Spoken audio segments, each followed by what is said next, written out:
Sorry. Trying. That's really hard.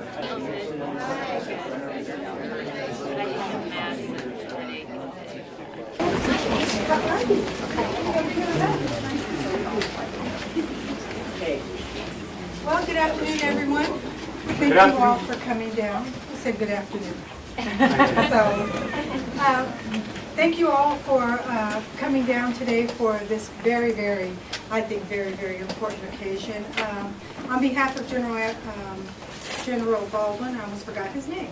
General Baldwin, our Adjutant General, I'd like to extend a warm welcome to everyone who took time out of your day to come today, because I will tell you is that we pay so much attention to all these different events that we have throughout the United States, which makes us a fine democracy, and oftentimes I think that we don't pay attention to some of those events that I think are extremely important. And the reason I say that important is because women...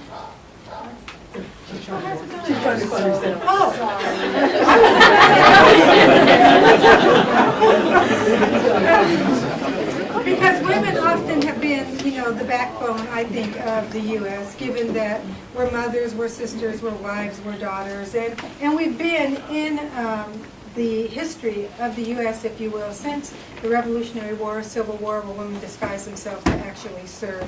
So I think it's a great great opportunity to actually open up today's event. Also, if I step to the other side and not be counted as oftentimes I am counted as one, and that is a step to the other side and talk about Hispanic Heritage Month. Because I am Hispanic, it's also very much my honor to be able to open up this event as well. I had the good fortune of going to the Mint last week and talking to the San Francisco Mint and talking to the staff there about, oh, there's Michael. Michael invited me. And to talk to them about Hispanic Heritage Month. And I talked to them about two very important contributions that Mexican Americans made. And to my surprise, no one had heard about either particular event. So whenever you have an opportunity to go out, I think, and speak on behalf of these type of observances, I think it's important because it brings notoriety to the contributions that they make. On the other hand, sometimes I feel like it further subjugates us because first and foremost, we are all Americans. And because we have some unique cultural backgrounds, then that, I think, is the beauty of the diversity of our country and the diversity of this wonderful military that we have. We have a little bit of everybody who contributes at all levels. So again, on behalf of General Baldwin, I'd like to welcome you all here today. And I'm going to read my notes real quickly because I would like to recognize our guests that we have out here.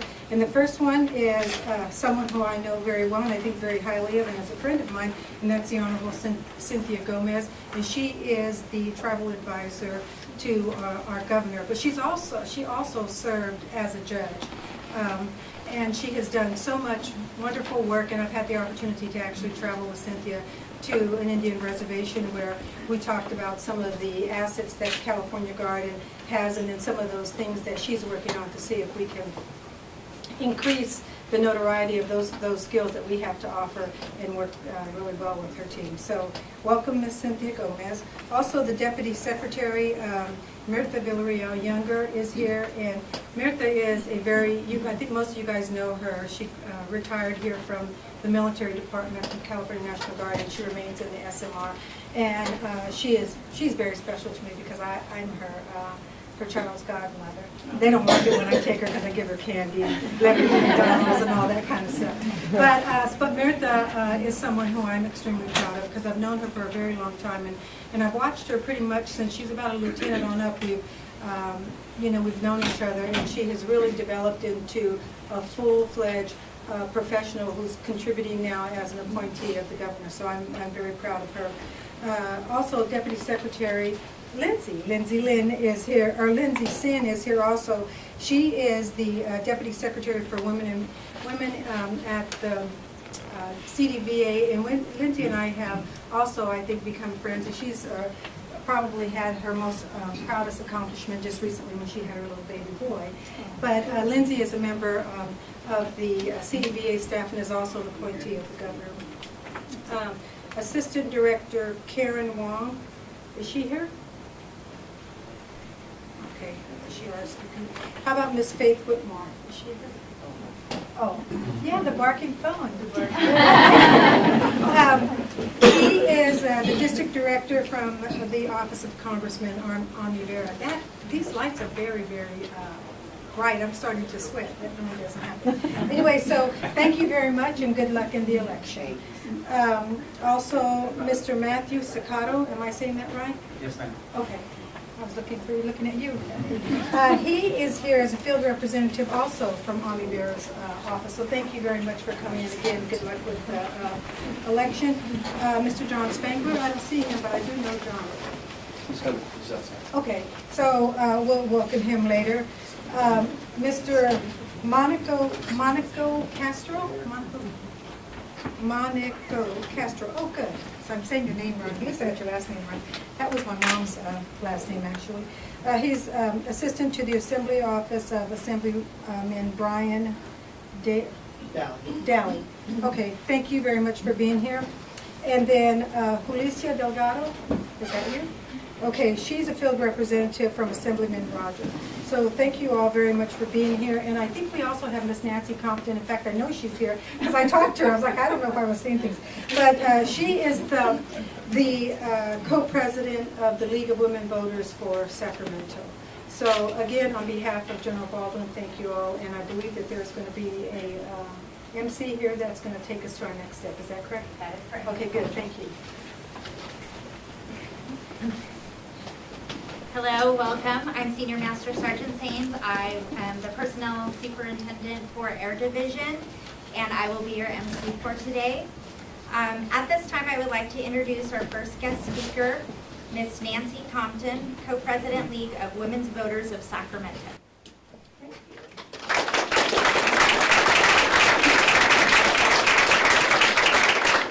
Thank you so much. And I'm wondering if we can lower the lights a little, maybe, so we can see the slides. And while we're doing that, let me just throw out a couple of questions. How many of you in this room, yeah, thank you. How many of you in this room can remember when you were looking for a job, you opened the newspaper and it said, help wanted men, help wanted women? Anybody? One person? Come on. Okay. Two. 3, I remember that. Okay, does anyone remember when, if you were a single woman, it was really hard to get automobile insurance, especially if you were divorced? That was horrible. Nobody. Okay, one more question.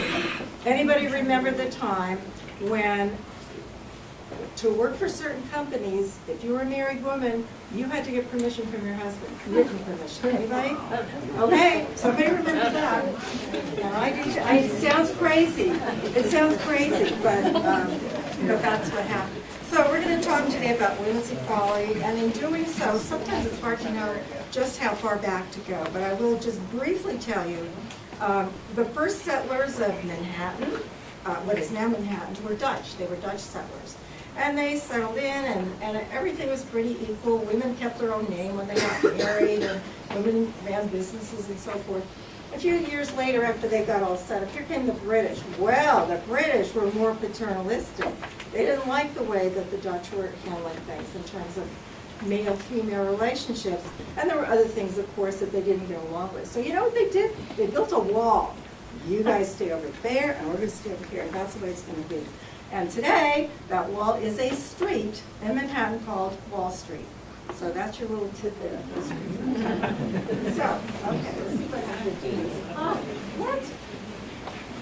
Okay, I'm not sure what happened. Next slide. Why is it erased in my slides? Okay, that's all right. I hope we can get it. Okay, go down to number 5. I think that might be her first slide. There it is. Oh, good. Okay, thank you so much. No. Okay.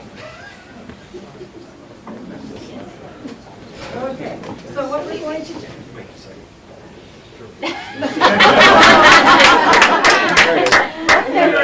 Walked up here and got fixed. I've never attracted so many men in my life. Okay, we're going to go back to the farm economy. And you know, in the early days of our nation, this is actually the way it was. Most people lived on little farms, a lot of work to do. Men did a certain amount of work, women did others, and they were separate. Women, household chores, they raised children, lots and lots and lots of children. They made bread. Can you imagine getting up at 4 o'clock in the morning and kneading the bread and putting it in so your family could have breakfast? They churned butter, they spun cloth, none of which sounds very interesting to me. They washed everything, and this was before running water, remember that. So what did the men do? They had a lot of things to do, the hay bales onto the horses and what have you. But the difference is, they made financial decisions and they voted in elections because they had the right to vote, and women did not. So they got to participate in the broader democracy. And if you're going to help me out, then raise your hand. Yay! Okay, so gradually, and actually towards the end of like the 1800s, we started getting into an industrialization kind of an economy. That meant when the sons and daughters, mostly the sons, of farmers went into the workplace, they didn't want to work in the farm. They went to work in factories, they could make more money and so forth. So let's see how the roles, women still had their roles, men had their roles. What do women have? Household chores, same thing. Raise children, same thing. But they could buy their bread. They could, if they had the money to do so. And they could buy clothing, although it's more likely they bought fabric and made the clothing. At least they didn't have to spin the cotton and so forth and the wool. And they washed everything. Can you imagine washing dirty children and windows and the clothes and everything? No running water. So here's what the men were doing. They were working outside their home or their farm. Same thing, they made financial decisions, okay? And they were involved in politics because no women could do that, of course not. All right, I made the next one. So a lot of women didn't like the fact that they were not included. They wanted a voice. And these were not necessarily women that didn't have families. A lot of these women, see this little guy right here? Or a little girl probably, who knows? They put men in bodies or little boys in bodies. Some of the leaders actually of the women's movement dragged their children, had 4 or 5 children, took them along. They were out making speeches, they were disseminating information, and in Seneca Falls, New York, in 1848, actually, that was the same, something happened in California at that time, remember? Gold was discovered. So gold was discovered here in New York. Women got together because they wanted to form a union of those who believed in women's rights. And so actually, it took them a while because by the 1880s or 1890s, some women felt a little more freed up to get out there and parade and rally and make speeches. And so they were out there gathering support for their idea that women should be treated equally and certainly should have the right to vote. So they got involved in progressive causes, such as they were against child labor, of course, and some health and welfare kinds of things, health care and so forth. And they became interested in a lot of civic organizations and temperance advocates. Not all of them certainly, but a lot of them thought that people should not drink. Okay, so here are some of the things that the women's reformers were addressing. They wanted to do something about those institutional and social barriers that kept them from being involved in the broader spectrum of public life. Lack of access to education. This is probably unimaginable to you, but when I first applied for college, and it was 1960, I applied to a state university. In fact, I'll tell you, it was the University of Virginia, and I got a rejection letter because it was a men's school. Would you have ever thought that a state-funded school was a men's school? But I was rejected, so, because of being female. Certainly lack of economic opportunities, and we're going to get back to that because even today, we do not have the same earning power as men, even though in general, more women have college degrees than men. Did you know that? But we still earn the 77 cents to every dollar. This was a big thing.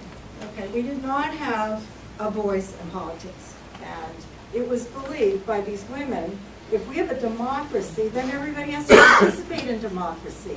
How can you have a democracy when so many people, half the population, is denied the right to vote? They wanted to be included in the 14th and 15th Amendments, and of course those amendments came about as a result of the Civil War, and at that time, those who had been former slaves were allowed to vote. And women wanted to be included in that, but we were not at the time. And this one surprised me. They wanted easier divorce laws. I was very surprised by that, but, so they were asking for things that would make their lives more interesting, more informed, and they wanted to take part in our democracy and make decisions. I'm sorry that's not quite as clear, but here's what happened. So there were women in some states that actually got the vote prior to the amendment to the Constitution. The first state to grant women the right to vote was Wyoming, and that was like 1869, okay? And then Washington, Oregon, and you can see this lady is actually, this lady Liberty, she's walking from west to east because the western states gave women the right to vote in state elections before the federal government allowed women to vote in federal. And of course women who lived in states that allowed them to vote could not vote in federal elections, but they certainly could vote in statewide elections. Women in California got the right to vote in 1911, okay? So we celebrated the centennial in 1911, and on our table, we have a table in the room where you're going to eat, and this is a nice little summary of 1911, and I want you all to pick up, we have a lot of handouts on this, so be sure to do that. So you notice all these states are on the other side of the Mississippi River, and finally, Lady Liberty jumped over to Illinois, and that was the first state that allowed women to vote. So anyway, 1918, Congress passed it, women could vote, then they sent it out to the states for ratification. 2 years later, in 1920, finally, we got the 19th Amendment. So why did so many people think women shouldn't vote? What were the objections? I think somebody sat around and made this stuff up. Most women don't want to vote. Did they do a telephone survey? No, there were no telephones. How did anybody know that? Somebody probably just said it and then other people believed it. I really like number 2, a step taken can never be recalled. So we allow these scary women to vote, then we'll be stuck with their voting forever, okay? And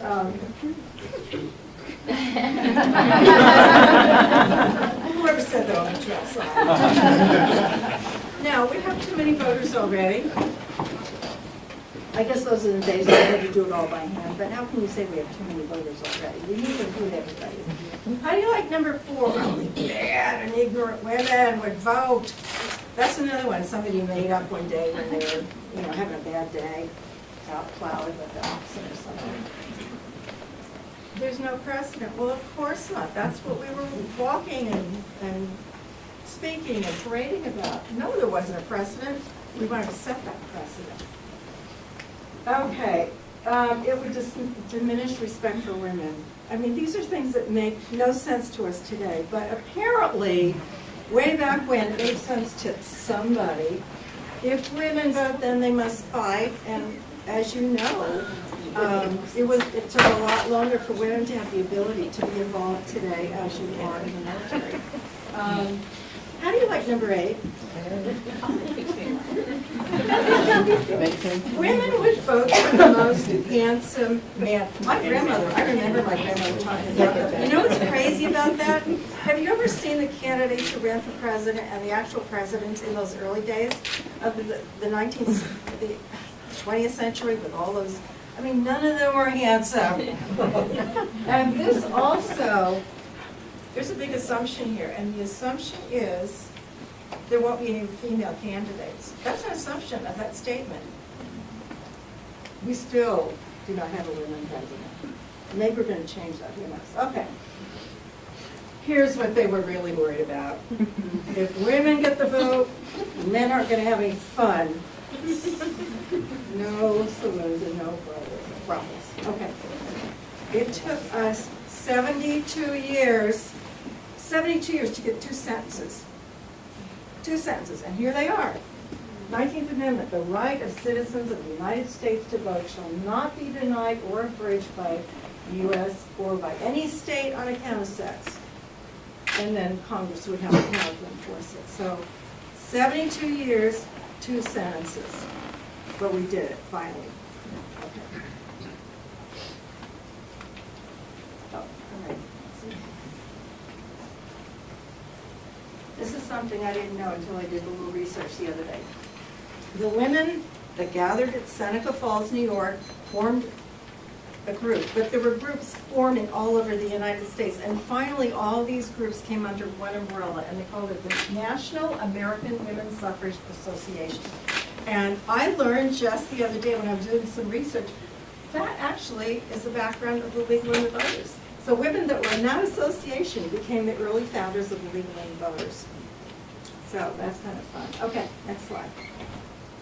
Okay, so today, and I will tell you, we have in this country a very low voter turnout, which is kind of distressing.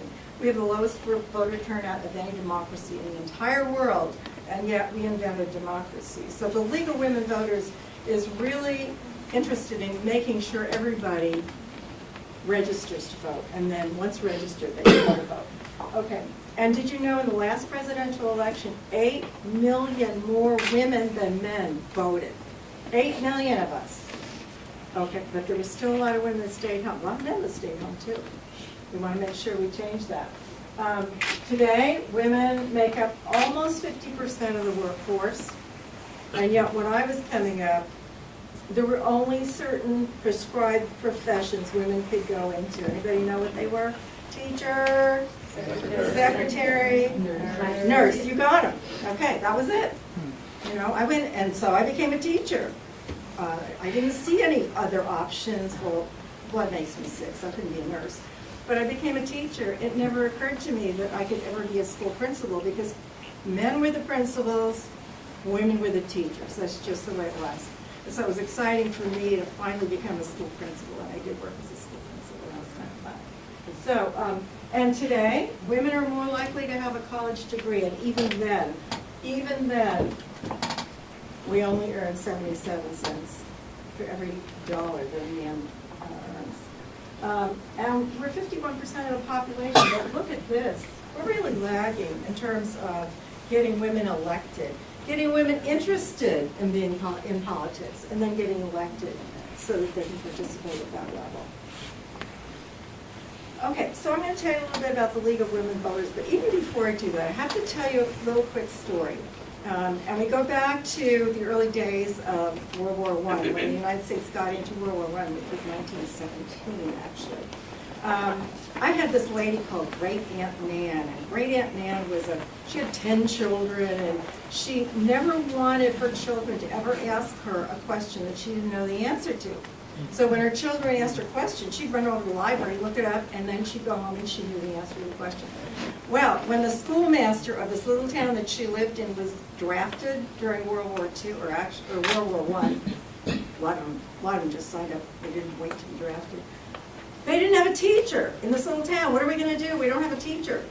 So somebody at the library said, you know what? Nancy Hitch knows a lot of stuff because she's always in here looking up. So let's ask her. Now, my great aunt Nan had a 3rd grade education, and do you know she became a teacher for 2 years?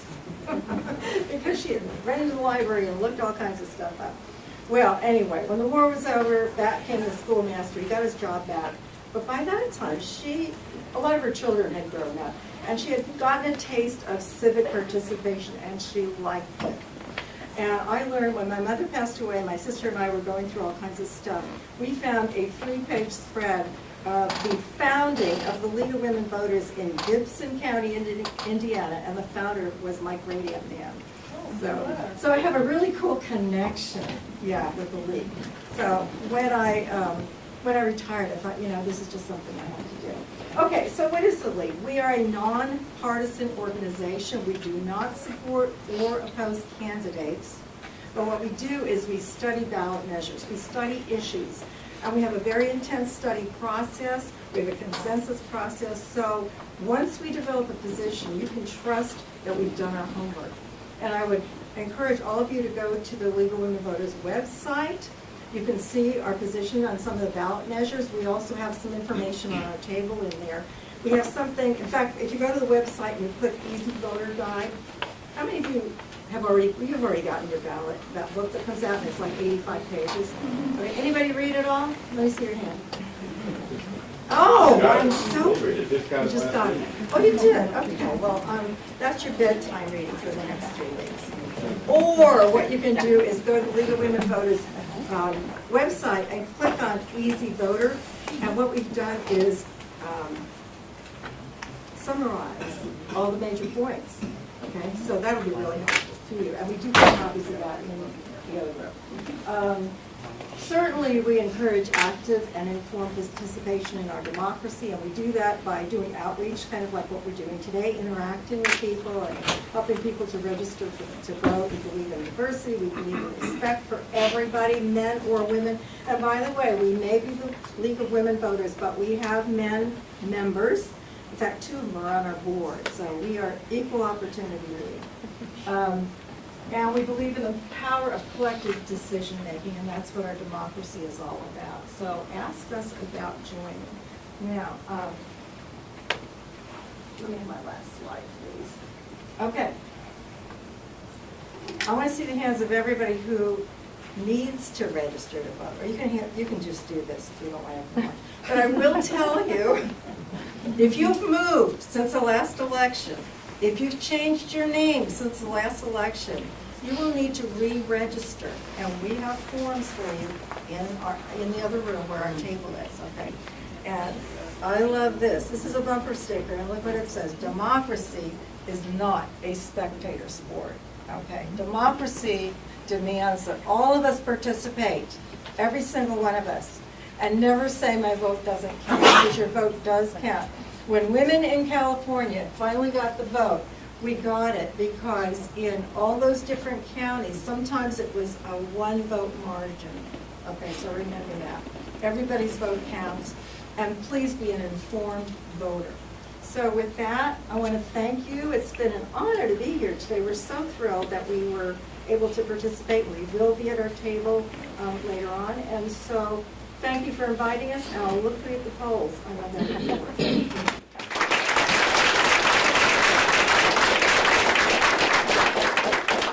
Thank you, Ms. Compton. At this time, I'd like to introduce our second speaker, Mirtha Berriel Younger, from the Deputy Secretary of Minority Veterans Affairs for the California Department of Veterans Affairs.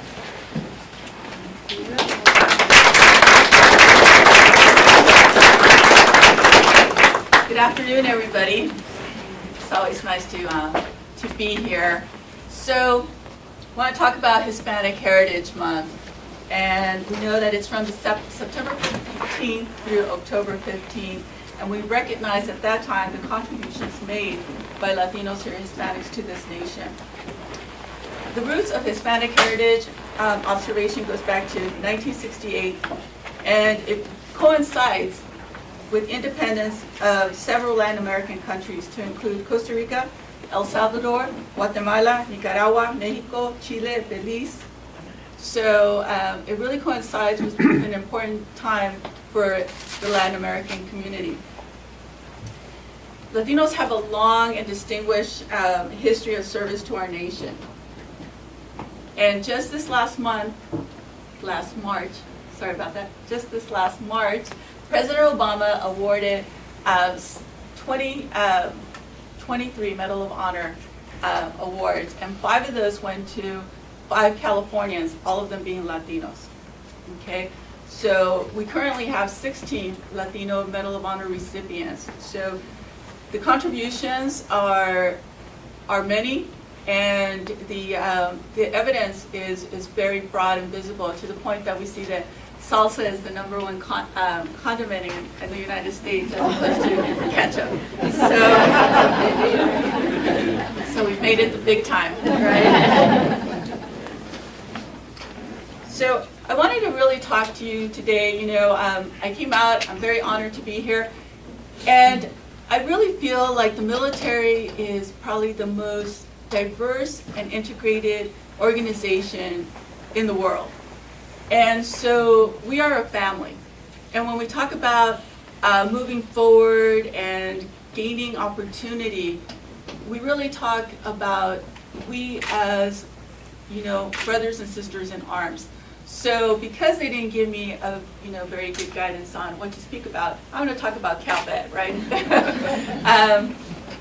And your opportunities. So California has the largest number of active duty personnel and veterans in the nation. And the California Department of Veterans Affairs is your conduit to many of the benefits that you've earned. And it's really amazing and saddening to me that at many of the events I go to, people say, well, what is CalVet? What do y'all do? And prior to me being appointed, I didn't really know either. And I like to think that I was in a position where I should be a little bit more educated on the benefits out there. So California Department of Veterans Affairs, we are your state conduit to your benefits that you've earned.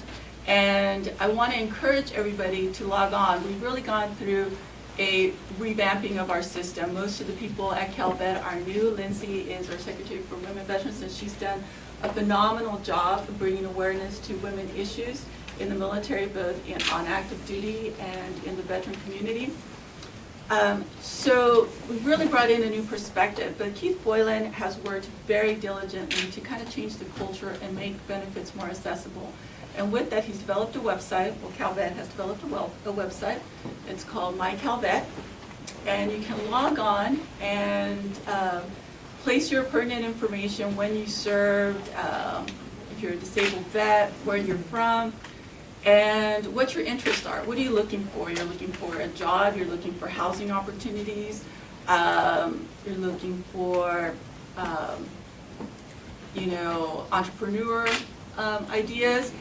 So what it does is similar to your social media page. It starts bubbling up those things that that you've looked at before or are interested in. Okay, so you don't have to search for all of that stuff. It really makes it easy. So CalVet is committed to the goals of the Department of Veterans Affairs to end homelessness of veterans by 2015, and that's a pretty lofty goal. So elderly and disabled veterans who are homeless have priority in admission to our state homes. I don't know if you all know this, but CalVet, we have and run 8 homes across the state, and they're very nice. They're very nice. I think I've seen a little miniature golf course on one of them, the one in Fresno. But if you choose to go to one of these homes, they have similar to a dorm room, right? You don't have to be disabled to be there. Maybe you have decided you're going to downsize, and you and your spouse could enter that home and have that room together. All right, so that's a very important benefit. We're also working on transitional housing for veterans and working with Habitat for Humanity. All right, so how many of y'all know that there's a difference between the VA loan and the CalVet home loan? Some of you? Okay, so the VA, when you go to get a loan, right, they certify, and then you go to a traditional banking organization, and you have to qualify, and maybe your interest rate's a little higher. So CalVet's its own bank. All right, so when you get a loan, you actually get it from CalVet. And currently the interest rate's at 3.9, which is really an awesome rate. But not only do you get that rate, and by the way, your qualification is not contingent on your FICO score, okay? So they look at the veteran as a whole, and they weigh different circumstances into them, giving you the loan. So 3.9 plus, there's more. You also, they wrap your homeowner's insurance. So you get a group rate, right? So that lowers your homeowner's insurance. And then you don't pay mortgage insurance. So that's pretty good, right? So you get a little bit more for a little bit less. It's a great benefit that you've earned, and I got to tell you, probably 99% of all of y'all in this room that are wearing the uniform qualify for that loan. All right. We work with community leaders, partners, to reach out to really sell veterans as a viable employee. All right. And when I talk about opportunities, I really want to sell you all on this concept. Each one of you all have been given the foundation to be successful out there, all right? I got to tell you, working for another agency, you are amazed at how much your military training kicks in. And I'm so grateful not to have to make decision briefs when I decide to do something or write an op order. But I have the skill set, right? And anybody that's worked for our current leadership knows that you have to know how to work under stress and in tight timelines. So think about it. I am a first-generation Mexican-American. I am a product of my family, my culture, the military, and this department. And those things have given me the skill set to become successful and be appointed as a deputy secretary by the governor. And if I can do it, you can do it, right? So I can't tell you how much I want to stress that, because I see, I come here to the building and I see all these bright individuals, and I don't want to steal anybody, but I'm going to tell you, you are all very viable employees for so many organizations out there, and you're really selling yourself short if you don't throw your hat in the ring. So those are some of the benefits and some of the things that CalVet is working for you all. We also work with our legislators to ensure that we're passing laws that benefit veterans in the state of California.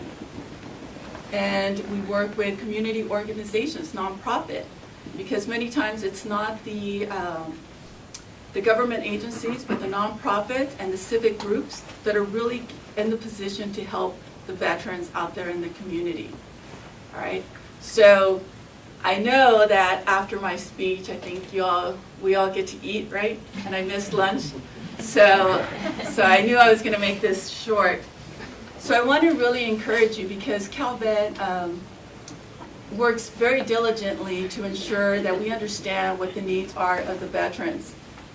So log on to CalVet, that's www.calvet.ca.gov. Tell us what your needs are, because we can't work for you if we don't know what you need, right? And we can't be your voice if you don't tell us what you need. And take a chance.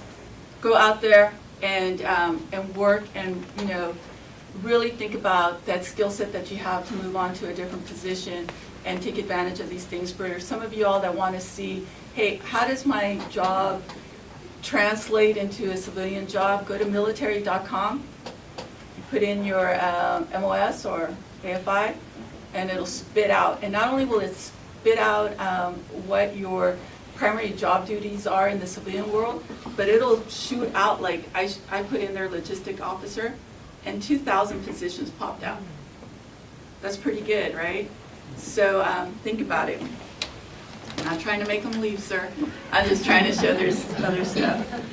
So really, when we talk about celebrating culture and celebrating family, I feel we are our own culture in the military. We are our own family. And as each one of us progresses, we help each other progress up. So for me, that's very important as we talk about our own ethnic background, to remember the culture of the military and our family roots in the military. So I'm going to leave you with two quotes. One by John D. Rockefeller. Don't be afraid to give up the good to go for the great. And because it's Hispanic Heritage Day, sí se puede. Thank you.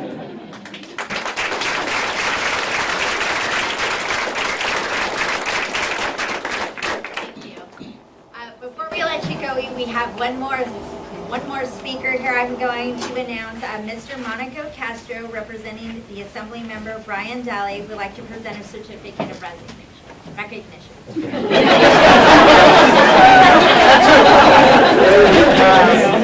I'm not going to be speaking, but Assemblyman Daly, when it comes to military and veterans, it's at the core of his heart. He has family that have been veterans, and he always sees them. Anytime, he's never too busy.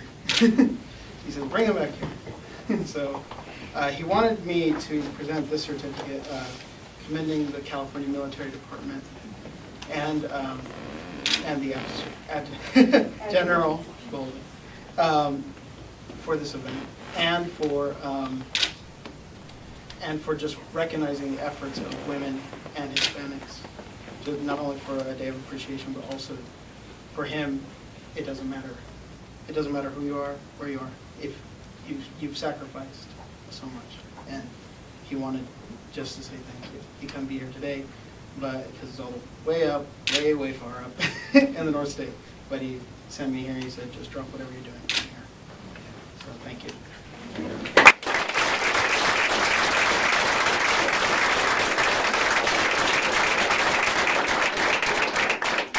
Okay, once again, I lied. We have one more. Sorry. Recognition, General?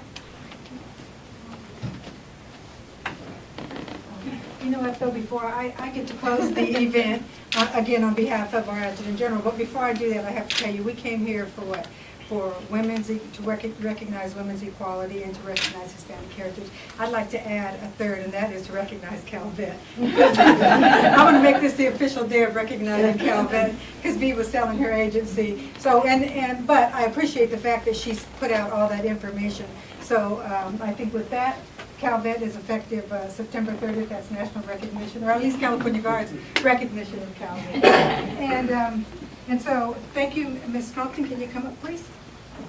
Do you want to come up, Matt? Are they going to take pictures? Yeah, can you bring Matt up also? And Bobby. Oh, excuse me. Matt, could you, both you guys? We are going to give this, and Bobby, sorry, that's what I call him. But because this is recognition of the Military Department, and Colonel General Beavers is our Assistant Adjutant General, or the Chief Deputy Adjutant General. I don't know what your actual title is. That's pretty good. I'll take that. And Colonel Spano is the Director of Joint Staff, thank you. And he actually is in charge of the entire program that we have in recognizing the various categories of individual that we celebrate. So thank you very much for being here today. We appreciate it. And can you take a picture? Yes.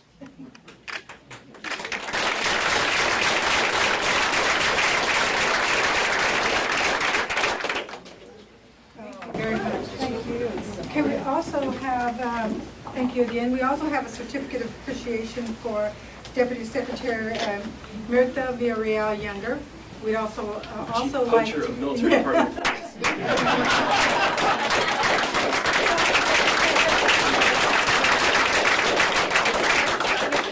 To make this National Calvet Day, please send me up.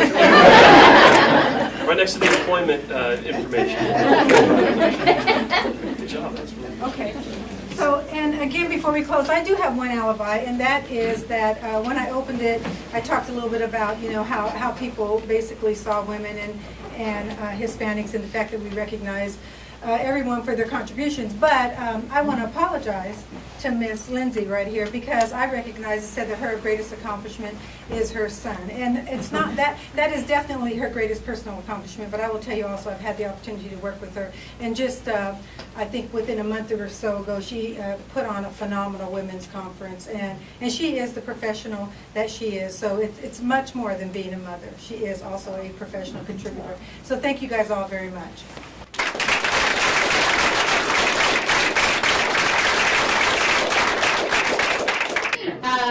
What we're going to be performing for you guys today is from the state of Jalisco, and these are two of my adult performers.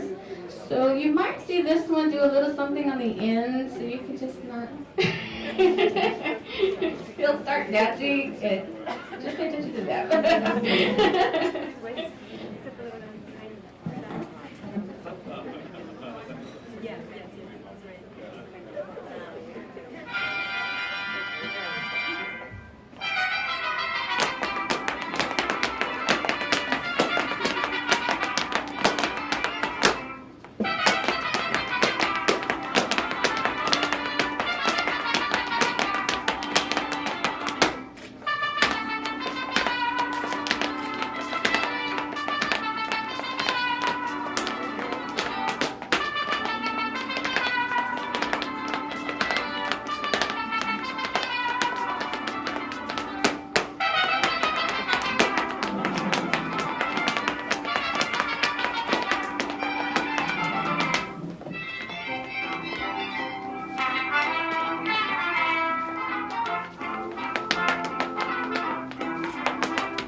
Well, and you know, here we are in California.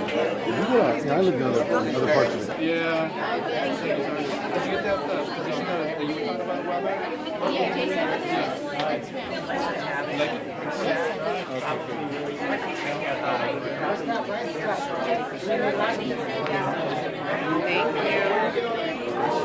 Away with Sergeant Loeffler. I know.